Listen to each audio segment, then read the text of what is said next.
What is going on, good people of YouTube? It is me, Chavez, back with another Prize Picks video for you. Today is February 28th, 2023. Taco Tuesday is upon us. Don't see any tacos on the board as of yet. We should be getting one in the next couple of hours, maybe even by the time we end this video. So we'll see what that is. I hope it's not a Giannis prop. Please don't let it be a Giannis prop. As always, I hope everyone is doing well today. I hope this video finds you in good spirits. Without further ado, let's just dig into this 10-game slate.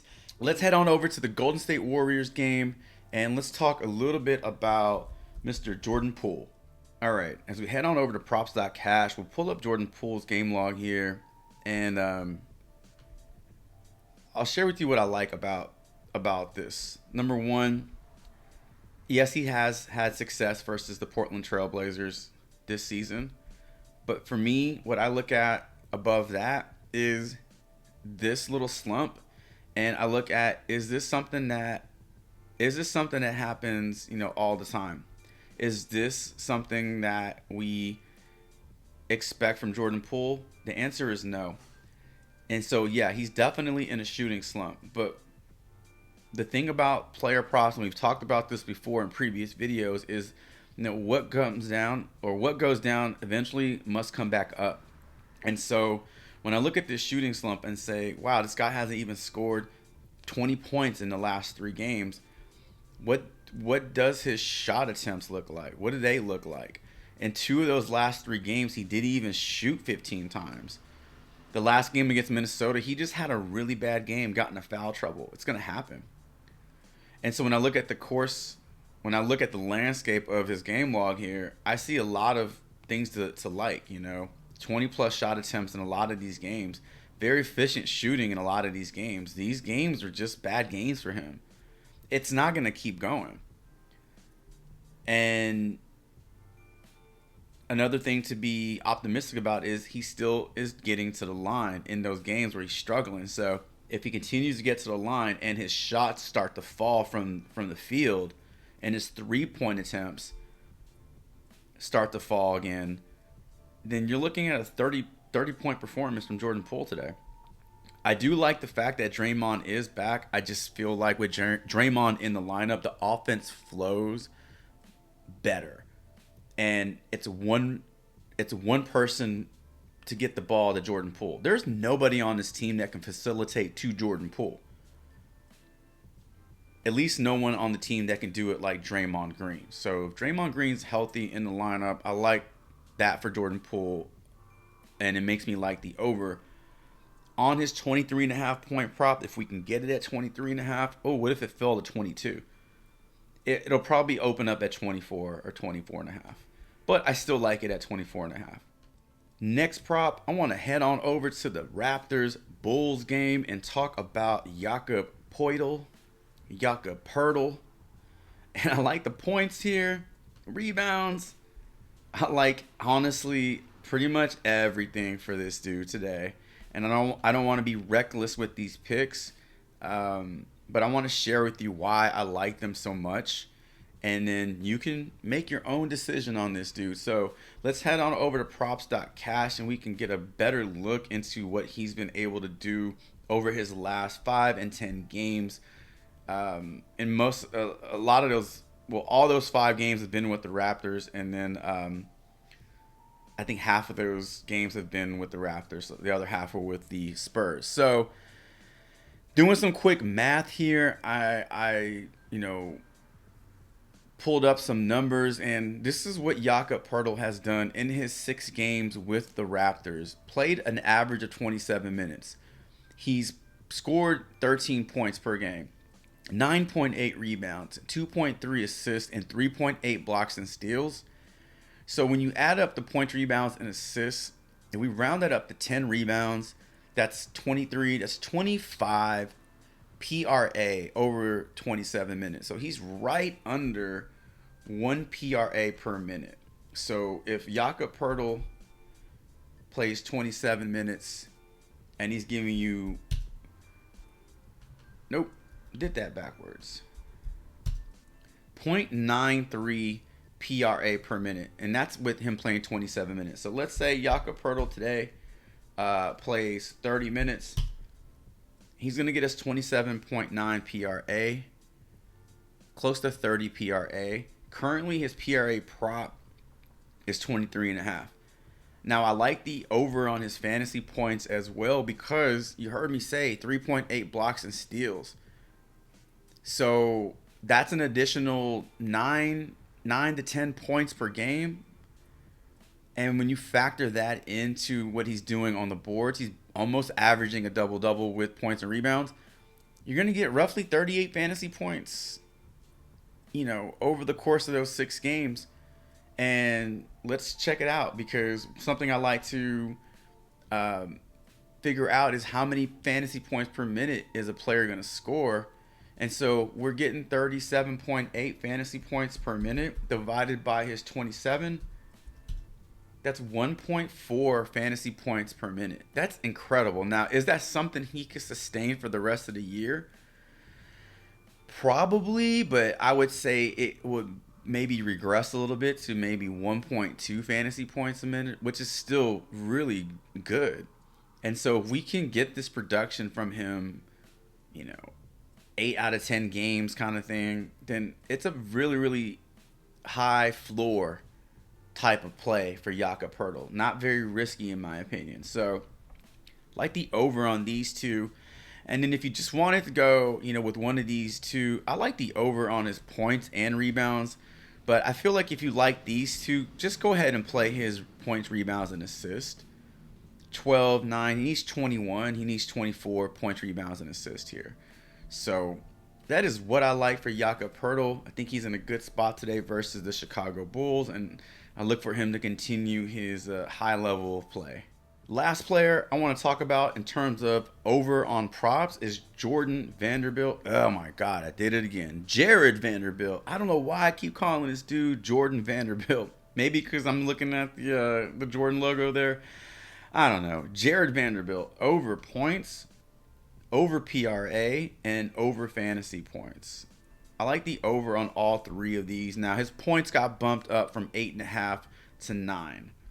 But I still like it. Let's head on over to props.cash, pull up the LA-Memphis game. Keep in mind, there is no LeBron James in this game, which is one of the reasons I like the over for his props today. Let's scroll down to his minutes played and look at just look at what this is over the last few games since being an LA Laker. In order to produce, you have to be on the floor. And if you're not on the floor, doesn't matter how talented you are, you're not doing shit. So, I mean, looking at his minutes played in these last 3 games, 2 out of those 3, he's gone over 26 minutes. And in terms of his shot chart, what that looks like, he's put up 8 against Dallas, but keep in mind, like, these games were played with LeBron James. I believe all 3 of these games were played with LeBron James. Definitely these last 2. But without LeBron James on the floor, that usage has to get soaked up by a lot of different people. AD cannot just do all that stuff by himself. He's not LeBron James. You don't slide him in when LeBron James is hurt and like the ship keeps going. Keeps trudging along the sea. No, man. No. It's not that much of a well-oiled machine in LA. There are going to be some hiccups and some stalls today without LeBron James in this lineup. But guys like Vanderbilt, guys like Schroeder, guys like Beasley, they should all see huge uptake and increase in their production. And I look at that as an area we can attack. So with Jordan Vanderbilt, especially because he hustles so hard and he grabs rebounds and he gets assists and he's even going to find a few shots from the free throw line. If he can stay out of foul trouble and not get into early foul trouble, then I like the over on his props. One thing that I really like to see is fourth quarter minutes played, because a lot of people focus on the starting lineup, but just because you start a game doesn't mean you finish the game. And I think if the coaching staff trusts you enough to put you in that closing lineup, then you're more than likely going to be on the floor throughout the entire game. And And so I look at Jordan Vanderbilt's, fourth quarter minutes. He's playing like half the fourth quarter, which is great. And we should see an increase in that without LeBron James on the floor. So maybe this is like 8 to 9 minutes versus 6 to 7 minutes. And all that trends in the right direction in terms of his point production and his PRA production and his fantasy production, because Jordan Vanderbilt is no stranger to, grabbing blocks and steals. Look at that.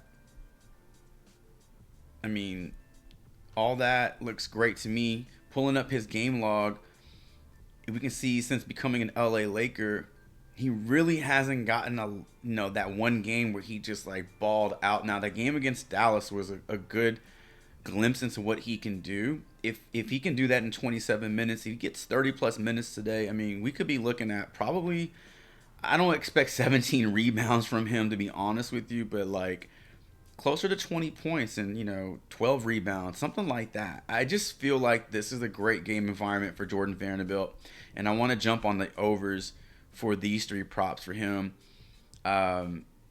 You just don't play that hard. You just don't play with that much energy and not produce. Like he's going to get his, and so I want to grab these for sure for the over on Jared, not Jordan Vanderbilt. All right, let's quickly talk about a couple of unders that I like. Number one under I like today is Giannis Antetokounmpo under his points, under his PRA, and then under his fantasy. Look, number one, they're playing the Brooklyn Nets. They don't even need Giannis on the floor to beat the Brooklyn Nets. That's number one, okay? So possibly looking at a reduced role, limited minutes for him. Number two, he's not healthy. He's got a banged up knee, a torn ligament in his wrist.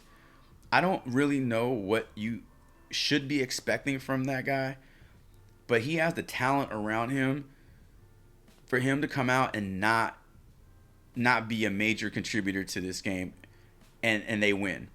So I like the under on all this stuff. I wouldn't be surprised if it's like another all-star type of thing where he goes out, he plays a few minutes here and there, and then they sit him down and they only bring him back in. I can't even think of a reason why you would bring him back in. Like seriously, I just think the under is in play for him today. It just doesn't make any sense to me why they would play him 35 minutes today. Like they don't need him to play that long for them to win this game against the Brooklyn Nets. And then the second under I want to talk about is Anthony Davis, and I like the under also on Anthony Davis's points, rebounds, and assists in fantasy. My theory with this is there is no LeBron James, so you would automatically just assume that Anthony Davis slides on into that role and just kind of shoulders the load, but he's not that guy in Los Angeles. He plays better alongside another star. So yeah, give me the under on Anthony Davis points, PRA, and fantasy. Okay, I said I had one first half prop for you, and it's Tyrese Halliburton, 15.5 PRA on the under.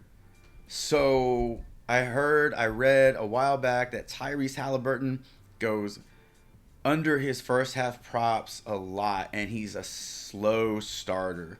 And I never really looked into it, but when I actually did look into it, I was very surprised to see that was in fact true. And over his last 10 games, he's gone over his first half PRA only one time. Now, if you want to attack his PRA, I mean, you could do it. Second half. You can do it in the second half where he does step it up. But first half PRA is where it's at for me. I like the under on this for Tyrese Halliburton today versus the Dallas Mavericks. So in terms of what I'm playing today, I've only locked in one play, and it's two plays that we've talked about. This is a real entry. This is not something that I just posted and then I'm going to cancel it after this video is over. It's done. It's locked in. So I'm riding and dying with my picks. Jakob Poeltl over PRA 23.5, and then Jordan Vanderbilt over his PRA 20.5. I like the over on these two guys. And since we have these guys up on the board, let's go ahead and create one 6-pick flex And let's throw that in there. And we're going to put a minimal amount of money on this, only $5, because I'm poor and I don't have that disposable income to be throwing $1,500 on one of these plays. Maybe one day. Maybe one day. But we're going to go with Jakob Poeltl over his PRA. We're going to go Jordan Vanderbilt over his PRA. And then we talked a little bit about Jordan Poole, but Jordan Poole is not on the board as of yet. So I do want to stick with that first half prop of Tyrese Halliburton. And we're going to go under on his PRA. A couple of players that we didn't talk about in this video, but that I did mention, one of the players I did mention in our early look video was Alperen Sengun, and how the Rockets seem to just be content with shutting his production down. Coach Silas is just really dogging him out, blaming him for a lot of the points being scored on them, vulnerable in the pick and roll and all these things. And obviously that's important to not be vulnerable in the pick and roll, but there is no way in hell that Dame Lillard hit all 71 points on Alperen Sengun in pick and rolls. You know what I'm saying? Like that was a team effort in that terrible, defensive showing. And so I like the under on his fantasy score tonight. And then Zach LaVine, first half prop, PRA, man, I do like the way this looks. And we're playing a lot of unders today in this 6-pick flex. So we're getting a little bit more risky, I guess you can say. So we're going to put $5 on this 6-pick flex to hit. If we hit it, we get $125, which is 25x our money. And boom, there you go. So those are the two slips that we've locked in so far. And ladies and gentlemen, that is going to bring this video to an end. Thank you so much for stopping by the channel, checking this video out, chilling out with me, talking some NBA player props over on Prizepicks. Do me a favor, drop me a comment below. Let me know who your favorite prop on the board is, who you've locked in, who you have your eyes on. Also, let me know what you think about my looks, my observations into these games, the props that I'm rolling with. Do you like them? Do you hate them? Do you love them? Or do you want to leave them alone? Drop me a comment below letting me know. Once again, I always appreciate the comments, the subs, the likes. All the support means a ton to me. Thank you so much for it all. And until my next video, tomorrow's early look and research video, Chavez is out.